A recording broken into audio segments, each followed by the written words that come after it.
स्वागत है आपका अपने YouTube चैनल द पीसी में। आज हम लोग क्वेश्चन करेंगे, है ना, पोटेंशियोमीटर वाला। चलिए पोटेंशियोमीटर वाला क्वेश्चन को हम लोग अच्छे से पहले पढ़ लेते हैं। क्वेश्चन क्या कहता है विभव मापी का उपयोग करके सेल के आंतरिक प्रतिरोध को निर्धारित करने के लिए परिपथ आरेख बनाइए। और फिर कहता है प्रयुक्त होने पर सूत्र का व्युत्पन्न कीजिए, मतलब ज्ञात करना है, बनाना है सूत्र। तो draw the circuit diagram for the क्या है determination of the internal resistance of a cell using potentiometer. यही कहता है डिराइव द क्या चीज फार्मूला टू बी यूज्ड, है ना। चलिए हम लोग आते हैं सीधे मुद्दा पे। चलिए तो हम लोग पहले इसको हम बना लेते हैं अच्छे से, है ना। चलिए यहाँ पे थोड़ा गौर से पेन का कलर चेंज कर ले रहे हैं तो थोड़ा ज़्यादा अच्छा दिखेगा। यहाँ ध्यान दीजिएगा। मान लेते हैं ये हम बना रहे हैं, यहाँ पे हम पहले सेल जोड़ रहे हैं। ये हो गया माइनस, ये हो जाएगा फिर प्लस, ये हो जाएगा माइनस, ये हो जाएगा प्लस। चलिए हो गया। अब यहाँ पे हम लोग क्या कर लेते हैं, अब यहाँ से डायरेक्ट हम एक वायर लगा लेते हैं। क्या वायर, हम लोग पिछली कक्षा में पढ़े होंगे, याद होगा आपको, पिछली कक्षा में पढ़े होंगे। वायर जो होता है क्या चीज़ का होता है, कॉन्स्टेंटॉन का बनल होता है ना, या जिसको क्या बोलते हैं मैग्नीन का बनल होता है ना। चलिए इस चीज़ को हम पिक्चरवा को पहले अच्छे से ड्रॉ कर ले रहे हैं, उसके बाद विशेष बात किया जाएगा। यहाँ पे अब एक लगा जा रहा है ना। इसके आगे हम क्या लगा दे रहे हैं, रेसिस्टेंस। क्या लगा दे रहे हैं, रेसिस्टेंस, है ना। अब यहाँ पे हम डायरेक्ट क्या एक रेसिस्टेंस का यूज करेंगे। हो गया। अब इस रेसिस्टेंस को हम कहाँ जोड़ेंगे, यहाँ से। इसके आगे हम क्या लगा देते हैं, एक गैल्वेनोमीटर, जो कि ई डिनोट करेगा जे को। एक और जाएगा, उसको हम डिनोट करेंगे क्या चीज़ से, जे डैश या J1, कुछ भी मान सकते हैं, P1 P2 कुछ भी, बुक समय तक जो भी मान सकते हैं आपको अकॉर्डिंग। अब यहाँ जो वायर लगा हुआ है उसको हम मान लेते हैं A और B। क्या मान लेते हैं, A और B, है ना। चलिए अब यहाँ ध्यान देते हैं, कलर चेंज करके यहाँ ध्यान दीजिएगा। जे तक का डिस्टेंस उसको हम मान लेते हैं L। क्या मान लेते हैं, L, है ना। अब यहाँ पर क्या चीज़ L2 मान लेते हैं जे डैश तक। आई होप कि आप इसको क्लियरली समझ गए होंगे। तो इसको मान लेते हैं J1। क्या मान लेते हैं, J1। और यहाँ से लेकर के यहाँ तक का सेपरेशन है, मतलब दूरी है, उसको हम क्या मान लेते हैं, L। क्लियर है। आई होप कि आप इसको अब यहाँ पे हम क्या लेते हैं, वो क्लियर। अब यहाँ ध्यान दीजिएगा, ये हम इसको मान लेते हैं रेसिस्टेंस। क्या मान लेते हैं, रेसिस्टेंस। अब यहाँ पे हम एक की बना लेते हैं ना। क्या बना लेते हैं, की। अब यहाँ पे देखिएगा, ठीक है, लाइन को यहाँ ब्रेक करने वाला है ना, इसके बीच में खाली, इसको हम क्या बना देते हैं, की। क्लियर है। अब ये पिक्चर क्या हो गया है, मेरा पूरा हो गया। क्या हो गया, पूरा हो गया। आई होप कि आप यहाँ पे क्लियरली समझ पाए होंगे पिक्चर को। अब यहाँ देखिएगा, वोल्टेज देंगे तो इधर वाला क्या हो जाएगा प्लस, और इधर वाला क्या हो जाएगा माइनस, है ना। चलिए अब यहाँ पे ध्यान दीजिएगा, तो सब के बारे में पहले हम लोग जान लेते हैं। क्लियर है। तो जान लेते हैं, तो पहले लिख लीजिए सबके बारे में कि है क्या चीज़। तो लिख लीजिएगा के। अब यहाँ पे देखिएगा के क्या है, तो लिख लीजिएगा के इजकल टू की ऑफ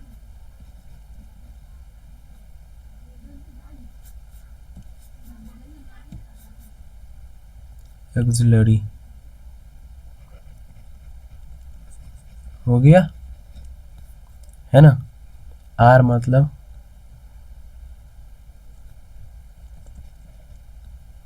रेहोस्टेट,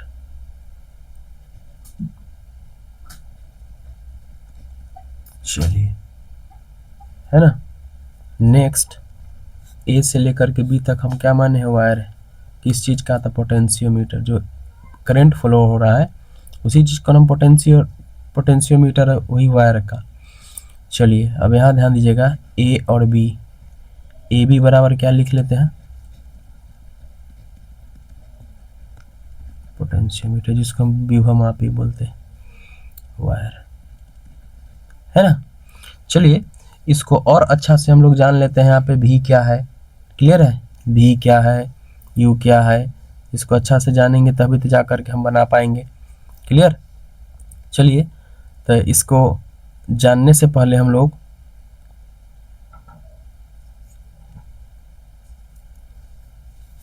यहाँ पे ऊपर ही लिख लीजिए V equal to terminal voltage. क्या हो गया, V equal to terminal voltage, K equal to पहले बता दिए हैं और B इक्वल टू बता दिए, है ना। चलिए, अब हम लोग यहाँ ध्यान देते हैं। इसका पहले हम लोग क्या जान लेते हैं, प्रिंसिपल जान लेते हैं। क्या जानते हैं, प्रिंसिपल। क्या जान लेते हैं, प्रिंसिपल। तो प्रिंसिपल जानने के लिए हम लोग पहले यहाँ पे प्रिंसिपल दे करके डैश देंगे। प्रिंसिपल यानी सिद्धांत, ठीक है, प्रिंसिपल यानी सिद्धांत। चलिए, ये पिक्चर को हम थोड़ा सा ऊपर कर लेते हैं, है ना। जब ऊपर कर लेंगे तो हमको समझ में आ जाएगा।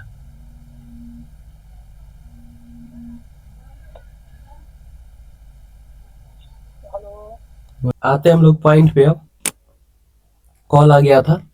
चलिए, प्रिंसिपल हम लोग पहले देख लेते हैं, प्रिंसिपल क्या कहता है। तो प्रिंसिपल देख लीजिए यहाँ पहले, है ना। प्रिंसिपल लिखिएगा द पोटेंशियल ड्रॉप अक्रॉस, क्या हो जाएगा, a potentiometer.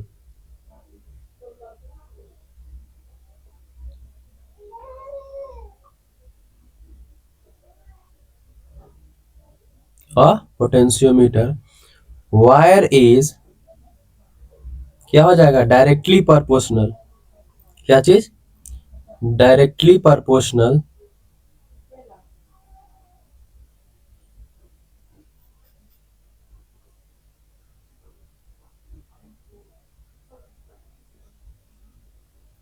Directly proportional to, क्या हो जाएगा, इट्स लेंथ,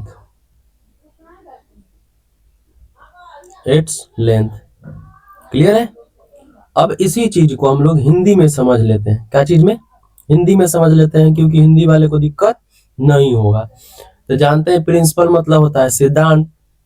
तो कहता है पोटेंशियोमीटर तार के सिरों पर विभव में, क्या चीज, विभव में, है ना। विभव मतलब पोटेंशियल, गिरावट उसकी ऊंचाई के सीधे अनुपाती होता है। क्या होता है, समानुपाती होता है। तो देखिएगा, इसी चीज को हम शॉर्ट में लिख दे रहे हैं। तो यहाँ देखिएगा पीओटी, पोटेंशियो, है ना, इज इक्वल टू के इंटू क्या होता है, एल। जहां पे यहाँ पे के क्या है, तो के है, जानते ही है क्या क्या है। तो विभव प्रवणता, जिसको हम लोग क्या बोलते हैं, पोटेंशियो ग्रेडियंट। बगल में लिख लीजिएगा, इस चीज को पहले लिख लीजिए। ऐसे ही हो गया मेरा फार्मूला, है ना। तो के इज इक्वल टू पहले लिख लीजिए, यहाँ पे क्या हो जाएगा, पोटेंशियल ग्रेडियंट, है ना, जिसको हम लोग हिंदी में क्या बोलते हैं, विभव प्रवणता। इसको क्या बोलते हैं, विभव प्रवणता। आई होप कि इसको आप समझ पाए होंगे। अब कहिएगा, इसका एग्जाम में वो क्वेश्चन पूछा हुआ है कि विभव प्रवणता का यूनिट क्या होता है। तो वोल्ट पर मीटर। क्या होता है, वोल्ट पर मीटर। क्लियर है। आई होप कि आप इसको आप अच्छे ढंग से समझ पाए होंगे। चलिए, अब इसमें इसका हम लोग एक बार क्या चीज, ओपन सर्किट का, एक बार क्लोज सर्किट का हम लोग प्रयोग करके आगे बढ़ते हैं। तो पहले हम लोग, आप लोगों को जो अच्छा लग रहा है, पहले हम लोग क्या कर लेते हैं, ओपन का बना लेते हैं। किसका बना लेते हैं, ओपन का बना लेते हैं। तो ओपन का बनाते हैं, तो देखिएगा, इसको हम केस 1 में डिवाइड कर लेते हैं और केस 2 में डिवाइड कर लेते हैं। तो लिखिएगा केस 1, क्या चीज, केस 1, है ना। तो केस 1 के लिखिएगा क्या चीज, वेन, क्या चीज, वेन के इज, क्या चीज, के इज ओपन। आप जानते हैं के क्या है, के यहाँ पे देखिएगा के है ना, ऑन ऑफ का काम करता है।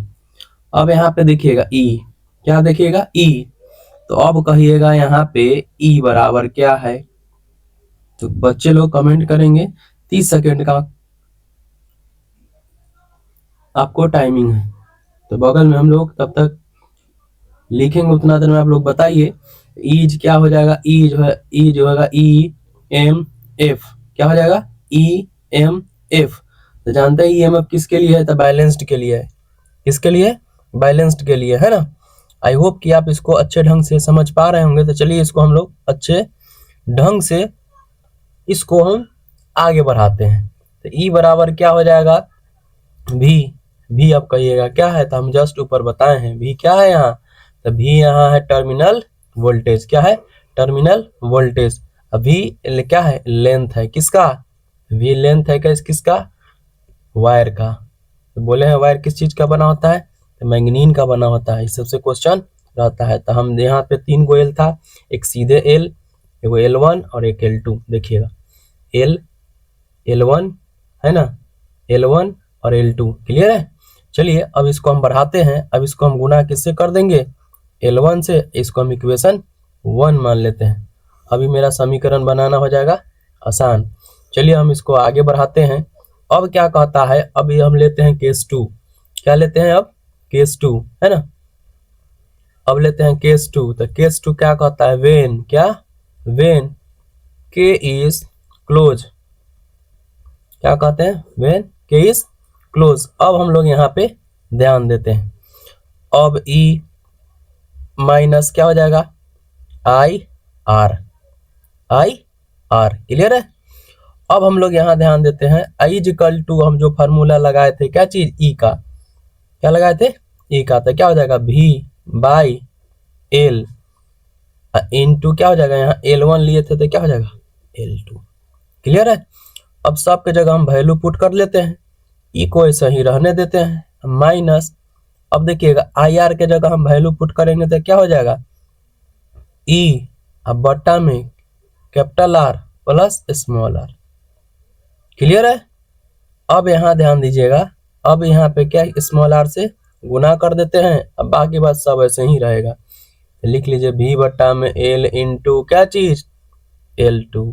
अब कहिएगा ये फार्मूला कहाँ से लिख दिए, तो आई बराबर फार्मूला होता है क्या चीज, ई बट्टा में capital R plus small r, clear है। यही वैल्यू हम इसमें क्या किए हैं, पुट कर दीजिए। पोटेंशियोमीटर जो फ्लो होता है, है ना, मैंगनीन का वायर जो है उसी पर पोटेंशियोमीटर हमको ज्ञात करना था। उसी पर जो प्रवाहित धारा होता है उसी का वैल्यू आई, करंट जो फ्लो हो रहा है उसी का वैल्यू है, क्लियर है। चलिए हम लोग यहाँ आगे अब बढ़ाते हैं इसको स्टेप में। अब यहाँ पे ध्यान दीजिएगा, अब क्या है, इसको पहले ले आते हैं, इसका वैल्यू क्या हो जाएगा, भी बटा में एल इंटू L2, क्लियर है। अब इसको बाद में इधर कर देते हैं। अब बड़ी ब्रैकेट को हटाएंगे तो क्या हो जाएगा, बड़ी ब्रैकेट को जैसे ही हटाएंगे ई क्या हो जाएगा, आर स्मॉल आर, क्लियर है, माइनस ई आर, क्लियर। अब बाई क्या हो जाएगा, R plus small r, clear. अब यहाँ पे भी बटा में एल गुना में L2, clear, is equal to. अब देखिएगा यहाँ पे इसमें से घटाएंगे तो ई आर में से घट जाएगा तो ई आर, अब बटा में क्या हो जाएगा, अब यहाँ पे ध्यान दीजिएगा, बटा में क्या हो जाएगा, आर प्लस आर। इसको थोड़ा अच्छा करने के लिए आपको कैलकुलेशन की आवश्यकता होगी, ठीक है ना। कैलकुलेशन करते करते आदत हो गया है तो इसलिए हम डायरेक्ट लिख दे रहे हैं।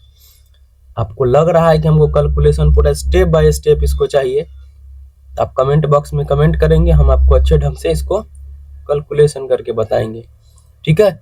नहीं तो आप लोग का एग्जाम पर्पस के माध्यम से इसको बताया जा रहा है। ज़्यादा इसको हम लंबा करेंगे, वीडियो भी क्या हो जाएगा, ज़्यादा लंबा हो जाएगा, क्लियर है, आप लोग उब जाइएगा। चलिए अब यहाँ ध्यान दीजिएगा, अब हम लिखते हैं क्या चीज़, डिवाइडिंग बाय, मतलब देखिएगा डिवाइडिंग की जाए इक्वेशन, क्या चीज़, इक्वेशन 1 विथ कितना, विथ 2, तब वैल्यू लिख लेते हैं तो क्या हो जाएगा, ई बाई 1 का वैल्यू देख लीजिए, एक बार देख लेते हैं क्या था। अब यहाँ ध्यान दीजिएगा इक्वेशन 1 तो L1 और L2 वाला है ना। चलिए अब इसमें वैल्यू पुट करते हैं तो क्या हो जाएगा, ई बाई ई आर बट्टा में क्या हो जाएगा R plus small r is equal to क्या हो जाएगा भी बाई एल गुना में L2 है ना। पहले L1 वाला लेते हैं ना, L1 का वैल्यू ना जाएगा। अब बाई क्या हो जाएगा भी बाई एल गुना में L2।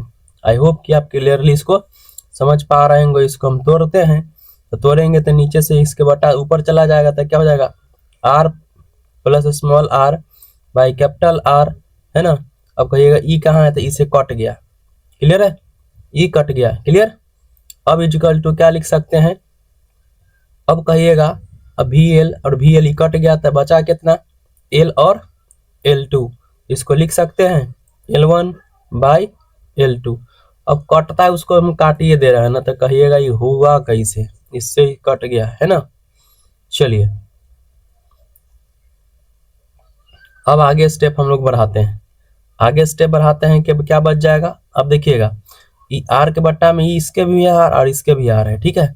इसको हम क्या लिख सकते हैं, यहाँ साइड में कर लेते हैं आर बाई क्या हो जाएगा R plus small r by capital R, clear. Equal to कितना L1 बट्टा में L2, क्लियर है।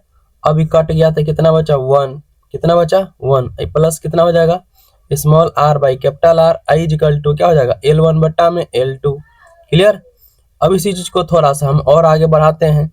आगे बढ़ाने की क्रिया के दौरान क्या होगा, अब यहाँ ध्यान देते हैं, इसको उठा के इधर पटक देंगे आर बट्टा में capital R equal to L1 minus L2 minus यहाँ देखिए प्लस में है तो माइनस में 1, इसके बट्टा में कुछ भी ना था 1, क्लियर है। आई होप कि इसको आप अच्छे ढंग से समझ पा रहे होंगे। स्टेप बाय स्टेप इसको कर दे रहे हैं क्योंकि कैलकुलेशन यहीं पे मिस्टेक हो जाता है ज़्यादातर, क्लियर है। अब क्या हो जाएगा, अब हमको वैल्यू निकालना है केवल आर का, क्या निकालना है आर का। तो पहले इसको हम पूरा कर लेते हैं ना, पूरा कर लेते हैं तो केवल हमको निकालना है आर। तो यहाँ लिख दिए आर, तो जानते हैं क्रॉस मल्टीप्लिकेशन करेंगे तो क्या हो जाएगा कैपिटल आर कॉमन हो जाएगा। अब बाकी बात वैसा ही रहेगा, क्या हो जाएगा L1 बाई L2 माइनस क्या चीज 1, यही मेरा क्या आ गया फार्मूला आ गया, क्या हो गया फार्मूला आ गया। आई होप कि आप इसको अच्छे ढंग से समझ पाए होंगे, क्लियर है। चलिए मिलते हैं हम लोग नेक्स्ट क्वेश्चन के साथ।